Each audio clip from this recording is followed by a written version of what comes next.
twongeye kubasuhuza abakurikiye Cobra Media TV. Uyu ni wa mwanya mukunda cyane w'ijambo ry'Imana mugezweho nanjye Ndakise Martin. Ndabiyegereje mu mwanya tugiye kubanamo, muhawe ikaze.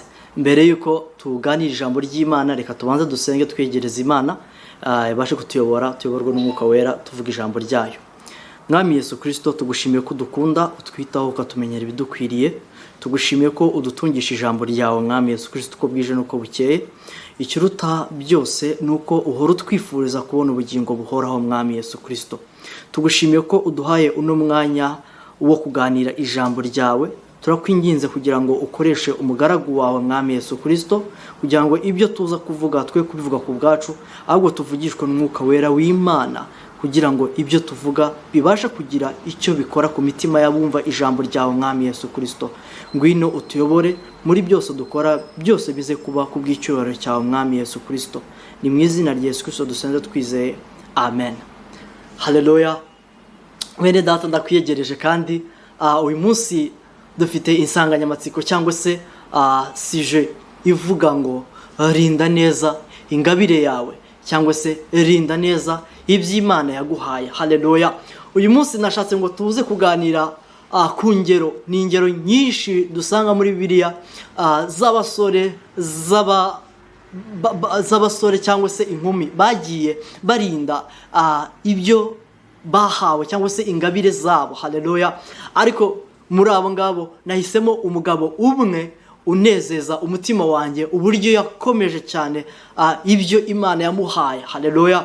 Uwo nguwo nta wundi ni Yobu. Nashatse kugira ngo tumuganireho cyane, tumwigireho nk'umuntu warinze ibyo yahawe kugeza ku iherezo, nyuma Uwiteka akaza kumuhereza umugisha. Haleluya.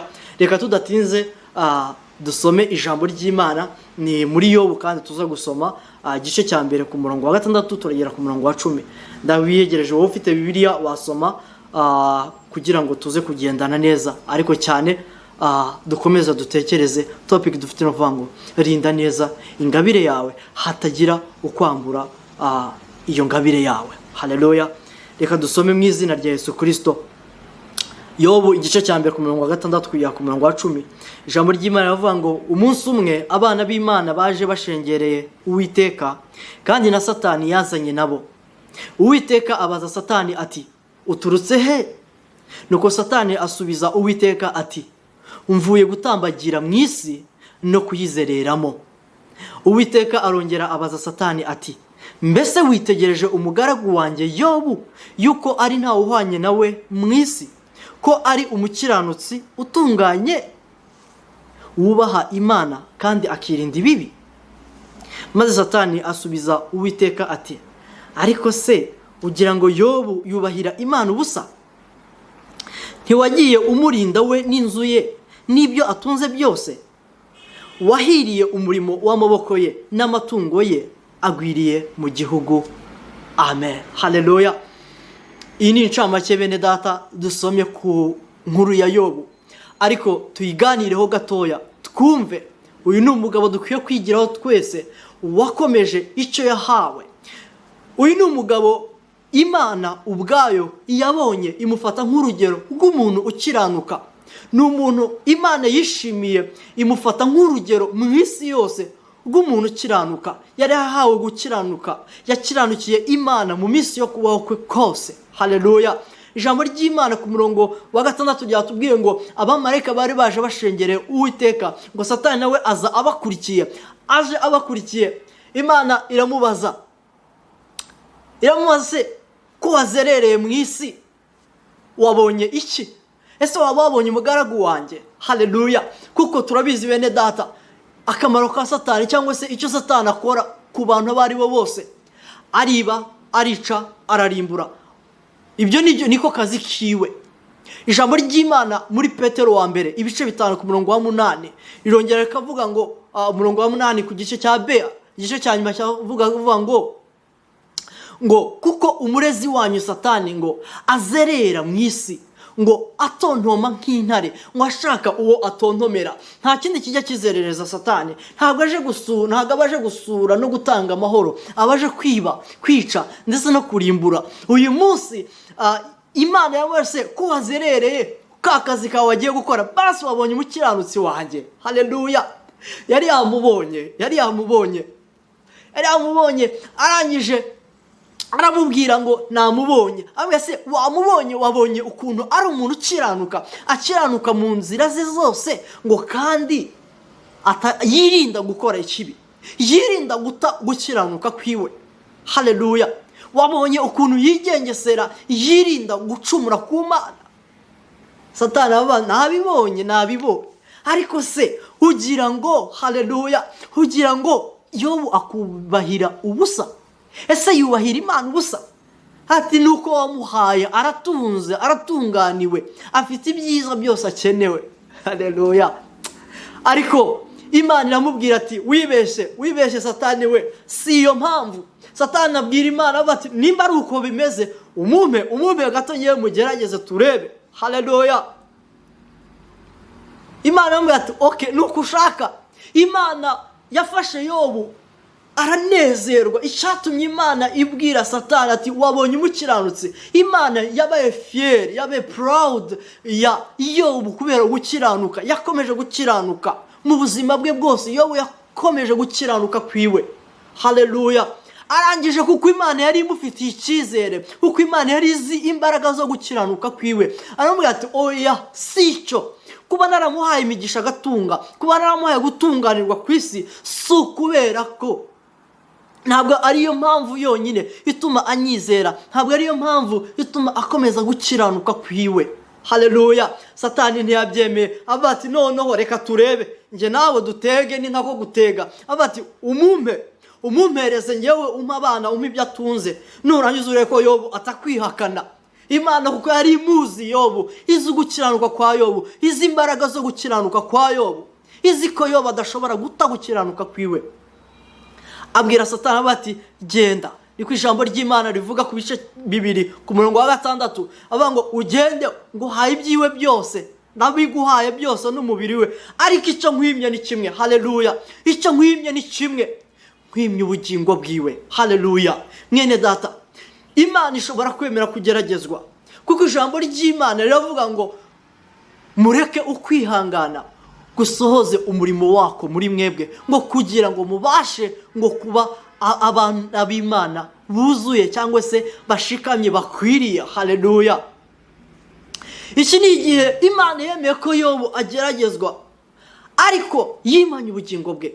Imana ishaka ubugingo bwawe mwene data, ubutunzi bwawe. Imana ishimwe kandi n'imigisha Imana igenda iduhereza. Ubutunzi bwawe sibwo bufite agaciro ku Mana nk'ubugingo bwawe. Imana yaretse Satani aragenda afata ibya Yobu byose, ibyo Yobu yaratunze, aragenda amara abana ba Yobu bose barashira, amara imikumbi, amara amatungo yose ya Yobu. Abantu bose bakaza babwira Yobu bati ibintu byawe byashize, abana babo bose bashize, ni ngewe usigaje, nanjye nsigajwe kugira ngo nze kukubwira amakuru. Haleluya. Ariko naneshejwe n'ijambo rimwe. Nubwo Satani yagiye kugerageza Yobu muri ibyo byose yamukoreye, ibibi byose bishoboka, Yobu ntabwo yigeze yihakana Imana, ahubwo yavuze iri jambo. Yavuze ijambo tubona mu gice cya mbere kandi ku murongo wa 21, uko Yobu yashiriye amakuru mabi igihe Imana yari yemeye ko ageragezwa na Satani, igihe Imana yari yemeye ko ibyiwe bimushiraho. Haleluya. Kuko Satani yari yibeshye ko ubutunzi Yobu yari afite aribwo bwatumaga akiranukira Imana, ariko yari yibeshye. Yobu yamubwiye ijambo ryiza ku gice cya mbere umurongo wa 21 muri Yobu, amubwira ati navuye mu nda ya mama nambaye ubusa, nzasubira mu nda y'isi ari ntacyo nambaye. Uwiteka niwe wabimpaye kandi Uwiteka niwe ubintwaye. Haleluya. Yasoje avuga ijambo avuga ngo izina ry'Uwiteka rishimwe. Imana nubwo yari yemeye ko Yobu ageragezwa, ntabwo Yobu yigeze atuka Imana, ntabwo Yobu yigeze abwire nabi cyangwa yitotombera Imana. Yashoje ijambo avuga ngo izina ry'Imana ryo rishimwa. Haleluya. Bene data, Satani afite ibintu bibiri ashobora gukoresha kugira ngo atunyage ingabire yacu, atunyage iby'Imana yaduhaye. Icyambere ni iki? Mwene data, turabibona igihe Yesu Kristo Kristo yageragezwaga na Satani muri Matayo ibice 4, Satani yakoresheje ikintu ashaka kugira ngo Yesu amupfukamire. Yakoresheje intwaro yo kumuhereza ubutunzi bwose bw'isi. Yambwiye ati osabwa kimwe gusa, umfukamire nawe ubutunzi bwose ubona ku isi n'ubwawe ndabuguhereza. Ariko Yesu yamusubije ijambo rimwe, aramubwira ati handitswe ngo uzapfukamira Uwiteka Imana yawe wenyine. Yesu yanga ubutunzi kuko yanze guhakana Imana, yanze gupfukamira Satani. Haleluya! Icyo ni ikintu kimwe Satani ashaka gukoresha kandi anakoresha, agashaka kuguhereza ubutunzi ariko ashaka gutwara ubugingo bwawe. Mwene data, araguha ubutunzi si bubi pe, ubutunzi si bubi, ni bimwe mu by'imigisha Imana iduhereza. Ariko Satani arashobora gukoresha ubwo butunzi kugira ngo ashake ukuntu akwiba, ashake ukuntu akurimbura, ashake ukuntu atwara ubugingo bwawe. Ariko Imana yo mu ijuru izakomeza iturinde. Haleluya! Ikindi cya kabiri akoresha, Satani ashobora gukoresha ubukene. Arashobora kukunyaga nk'ibi byabaye kuri Yobu, akamutwara abana, akamutwara ubutunzi bwe bwose. Yobu nimba ari cyo yarahagazeho, kwizera Imana, ugukiranuka kwiwe nimba ariho kwari gushingiye, yari kuvuga ati Mana wampaye ibi none urandetse, ubwo suri Imana kuki utandinze? Niko kenshi cyane tujya duhura n'ibibazo bene data, tugahura n'ibibazo, ibibazo bikakuzaho ukabona ko Imana yagutaye, Imana yakuretse. Ariko bene data, mwibuke ko ijambo ry'Imana rivuga ngo mureke kwa kwihangana gusohoza umurimo wako muri twebwe, twihanganira ibitubaho, amaherezo Uwiteka Imana azatuneshereza. Satani arashobora kubikoresha. Wari umukristo wasengaga buri munsi, waririmbaga, wakorega imirimo y'Imana buri munsi, ariko akaguteza ubukene kugira ngo witotombere Imana, kugira ngo ubone ko Imana idashoboye kukurinda. Ibyo ngibyo Satani agashobora kuba ari byo yakoresha kugira ngo akunyage. Haleluya! Imana itubabare kandi Imana ikomeze kuduha imbaraga kugira ngo akunyage kwa kwizera wari ufite Imana, akunyage kwa gukiranuka wakiranukiraga Imana, akaguteza ubukene, akakumvisha ukuntu Imana yagutaye, amajwi menshi akakuzamo, akumvisha ukuntu Imana itakikureba, Imana itakigukunda. Haleluya! Imana itubabarire. Icyo gihe Satani akaza akumvisha ukuntu Imana yakuretse. Ariko Yobu siko byagenze.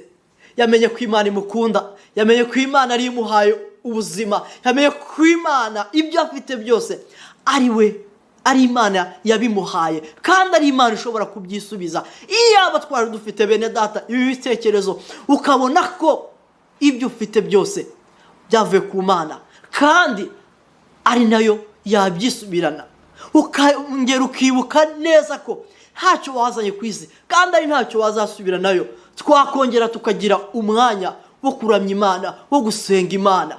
Haleluya! Ariko bene data, Satani aratwiba, akakumvisha ko ubutunzi ari gukeneye muri iki gihe.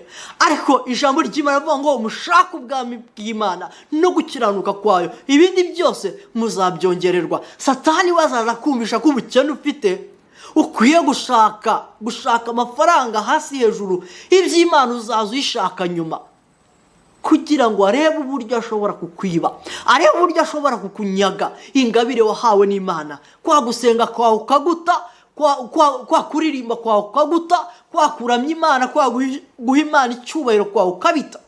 Ariko mwene data, uzibuke ko ibyo byose nibyo Satani akoresha kugira ngo akwake ingabire yawe. Ariko uzibuke ko ibyo ufite byose nta na kimwe wazanye, wavuye mu nda ya mama wawe ntacyo ufite, kandi uzasubira mu nda y'isi ntacyo ujyanye. Ubutunzi duhora dushaka ku manywa na nijoro si bubi, buradutunze, ni byinshi tugenda tubukoresha, ntabwo ari bubi, ariko bwe kudutwara ngo tujye kure y'Imana.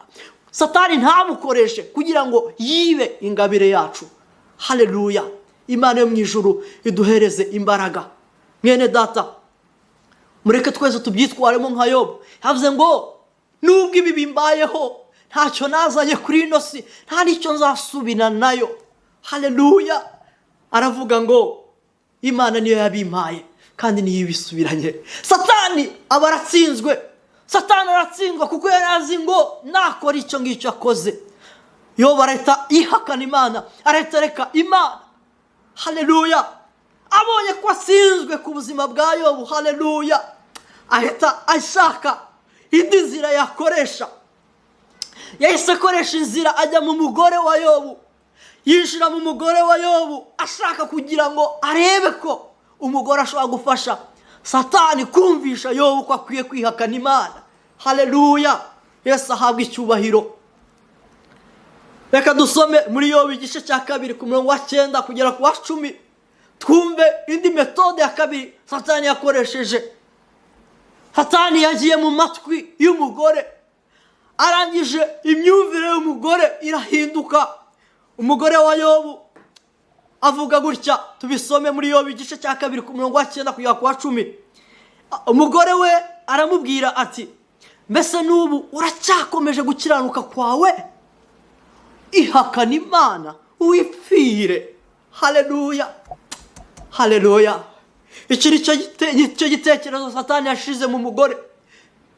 Umugore abwira umugabo, abwira Yobu, aramubwira ati, uracyakomeje uko gukiranuka, uracyakomeje uko gukiranuka Imana yakuhaye. Ese wakuretse ukihakana Imana? Wakwihakanya Imana ukipfira, ikakureka ukipfira ukabona amahoro? Ariko Yobu yahagaze gutya, avuga ijambo rimwe, yasubije umugore wiwe neza, aramubwira ku murongo wa 10, aramubwira ngo, ariko aramusubiza ati, uvuze nk'umwe wo mu bagore b'abapfafa. Mbese ye twahabwa ibyiza mu kuboko kw'Imana tukanga guhabwa ibibi? Muri ibyo byose Yobu nta cyaha yacumurishije ururimi rwe. Haleluya. Mu byo Yobu yavuze nta cyaha na kimwe yigeze acumurisha ururimi rwiwe. Haleluya. Iyi ni inzira ya kabiri Satani yakoresheje ashaka guca mu mugore. Ni nabyo yakoresheje ashuka Adamu, ayaciye muri Eva, araza aca mu mugore, arangije ashuka umugabo nawe bakora icyaha. Nabwo yashatse gukoresha iyo metode, ariko umwuka w'Imana wari muri Yobu. Yobu yari afite gukiranukira Imana gukomeye. Aravuga ngo, ubaye nk'umwe muri babandi batizera, ubaye nk'umwe muri bandi b'abapfapfa. Ni gute wambwira kwihakana Imana? Ni gute wambwira kureka Imana yanjye? Nzakomeza ubunyangamugayo, nzakomeza gukiranuka, nzakomeza icyo Imana yampaye kugeza ku iherezo ryanjye. Haleluya. Mu byo Yobu yasubije umugore ngo nta cyaha yigeze akora. Satani naho aramubura. Satani inzira ya gatatu yazashaka, yaciye mu nshuti za Yobu. Yaciye mu nshuti za Yobu. Ubwo baje kumwemeza ko yacumuye ku Mana, baje kumwemeza ko yabaye indyarya ku Mana, ko yahemukiye Imana, ko atakiri umwizerwa imbere y'Imana, bamushinja uburyarya. Haleluya. Tubisome nabwo muri Yobu igice cya 4 umurongo wa 3 kugera ku wa 4. Elifazi niko yabwiye Yobu, aramubwira muri ano magambo avuga ngo, dore wigishaga benshi kandi wakomezaga amaboko atentebutse. Amagambo yawe yaramiraga uwari ugiye kugwa, kandi wakomezaga amavi asukuma.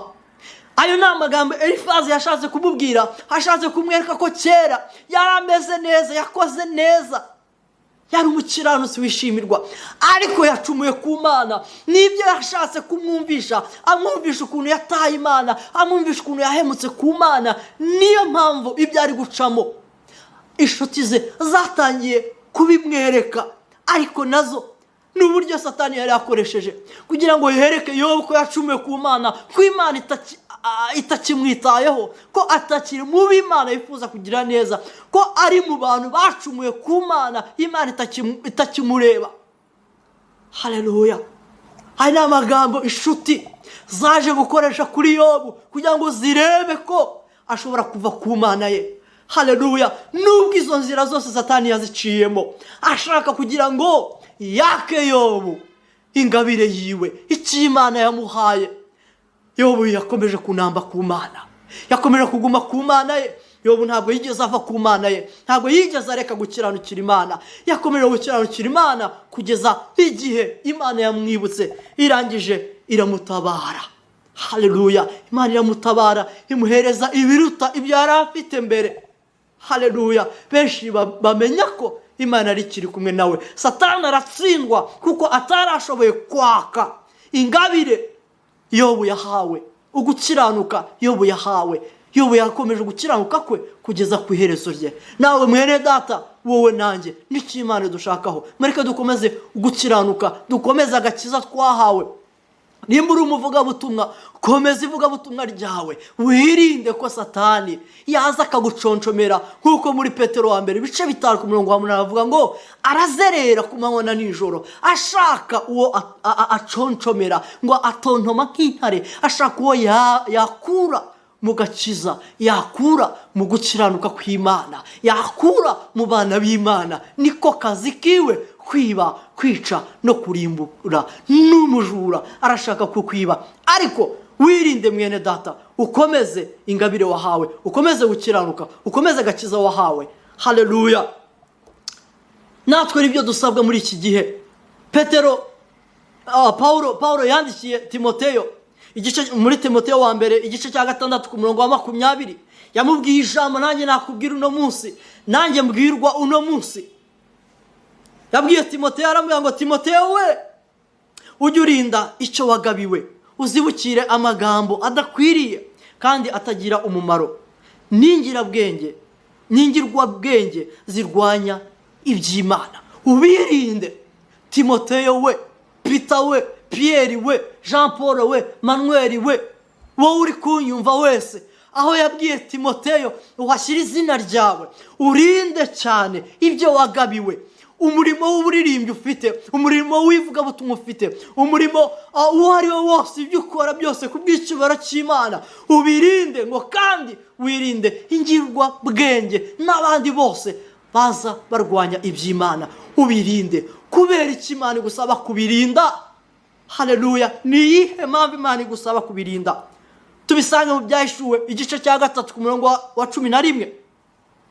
Ijambo ry'Imana rivuga ngo ndaza vuba, komeza ibyo ufite, hatagira ugutwara ikamba ryawe. Iyo niyo mpamvu ikomeye cyane ikwiye gutuma mwene data wongera kwibuka ibyo ufite ukabikomeza, kugira ngo ntihagire ugutwara ingabire wahawe, ntihagire ugutwara gukiranuka kwawe, uwo murimo ukora. Haleluya.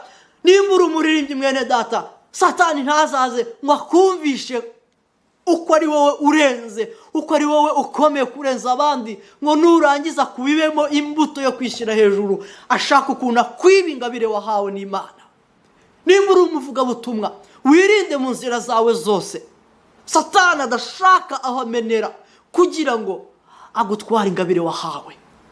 Kubera ino mpamvu imwe ikomeye, Yesu Kristo araza vuba, azanye ingororano kugira ngo agorere umuntu wese ibikwiranye n'ibyo yakoze. Imirimo yakoze yose mwene data uzayigororerwa. Yesu Kristo araza vuba. Ijambo ry'Imana rivuga ngo agakiza karatwegereye, ngo kuruta igihe ngo twizereye. Haleluya. Mwene data, komeza ibyo ufite, hatagira ukwambura ikamba ryawe, hatagira uzagutwara ikamba ryawe. Ikamba Yesu Kristo aguteguriye uno munsi. Haleluya. Satani ntashaka kuryambara, arashaka kurikwiba ku manywa na nijoro. Nicyo gituma zerera. Uko abamarayika bakomeza batembera baza kuturinda, niko Satani atembera aza kugira ngo arebe uwaconshomera, arebe uwo yaka rya kamba Yesu Kristo yamugeneye. Mwene data, wirinde, nanjye nirinde, kugira ngo Satani ye kugira uwo yaka ikamba ryiwe. Haleluya. Mwene data, turarwana, ariko hahirwa uwihangana akageza ku iherezo. Haleluya. Uwihangana akageza ku iherezo niwe uhirwa. Muri Yobu igice cya 7:1, ijambo ry'Imana ryaravuze ngo mbese umuntu akiri mu isi ntaba afashe igihe mu ntambara? Dufashe igihe mu ntambara mwene data. Mureke turwane kugera ku iherezo kugira ngo tuzahabwe ikamba twasezeranijwe. Matayo ibice 24:13, ijambo ry'Imana ririho rivuga ngo ariko uwihangana akageza imperuka niwe uzakizwa. Amen. Haleluya. Bene data, mureke twihangane, turwane intambara twizeye Yesu Kristo azadufasha. Ariko niturwana tukihangana tukageza iherezo tuzahabwa rya kamba Yesu Kristo yaduteguriye kugira ngo tubashe kuzabana nawe byiteka ryose. Haleluya. Mwene data, nasoza nkubwira ngo wirinde imirimo yose wakoze ye kuba impfabusa, ahubwo izabe iguhesha ikamba. Haleluya, iryo Yesu Kristo yaguteguriye. Dusoreze mu ijambo ry'Imana tubona muri Yohana wa 2 igice cya mbere ku murongo wa 8. Ijambo ry'Imana rivuga ngo mwirinde mutabura iby'imirimo mwakoze, ahubwo ngo muzahabwe ingororano itagabanije. Amen. Haleluya. Wirinde mwene data imirimo wakoze yose uzayihererwe ingororano itagabanyije. Ariko muri izo nzira zose Satani arakurwanya ku manywa na nijoro, ariko turasabwa kumunesha kugira ngo tuzahabwe rya kamba Yesu Kristo yaduhaye. Nasoza nongera kubwira ngo rinda neza ikamba ryawe, rinda neza ingabire yawe wahawe, kugira ngo Satani kugira ngo atakoresha inzira zose zishoboka ngo akwambure iyo ngabire yawe. Imana yo mu ijuru igufashe. Rinda neza icyo wahawe, rinda neza icyo wahawe, hatagira ukwambura ingabire yawe. Rinda neza icyo wahawe, rinda neza icyo wahawe, rinda neza icyo wahawe, hatagira ukwambura ingabire yawe. Rinda neza icyo wahawe. Mwene data, nkwifurije kurinda neza icyo wahawe.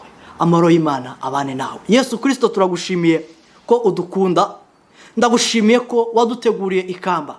Nubwo Satani kumanywa nijoro ashaka kuritwambura, inzira nyinshi acamo ashaka kugira ngo twambure ikamba waduteganyirije mwami, ndawusanga ukomeze kuturinda, ukomeze kuduha imbaraga kugira ngo tubashe kurinda neza ibyo watugabiye mwami. Shoboza mwene data utari umwami Imana wagira imbaraga kugira ngo arinde ikamba, arinde ingabire yahawe. Ndawusanga umube hafi, mushoboze kurinda ikamba cyangwa se ingabire cyangwa se icyo wamuhaye, kugira ngo mwami twihangane kugeza ku iherezo tuzahabwe ikamba ndetse n'ingororano waduteguriye mwami Yesu Kristo, hatagize na zimwe zigabanywaho mwami Yesu Kristo. Duhereze imbaraga udushoboze kurwanya Satani ndetse n'umubiri ndetse n'ibituyobya byo muri ino si mwami Yesu Kristo. Amaherezo tuzabane nawe byiteka ryose mwami. Hereza umugisha mwene data wumvisha ijambo ryawe, kandi uduhe kongera gutekereza ku migisha yose ndetse no ku byo waduhaye. Uduha imbaraga kugira ngo tubashe kubirinda neza mwami. Icyubahiro kibi cyawe Yesu Kristo, ibyo dukoze byose reka byose bibe kubw'icyubahiro cyawe mwami, mu izina rya Yesu Kristo papa. Amen.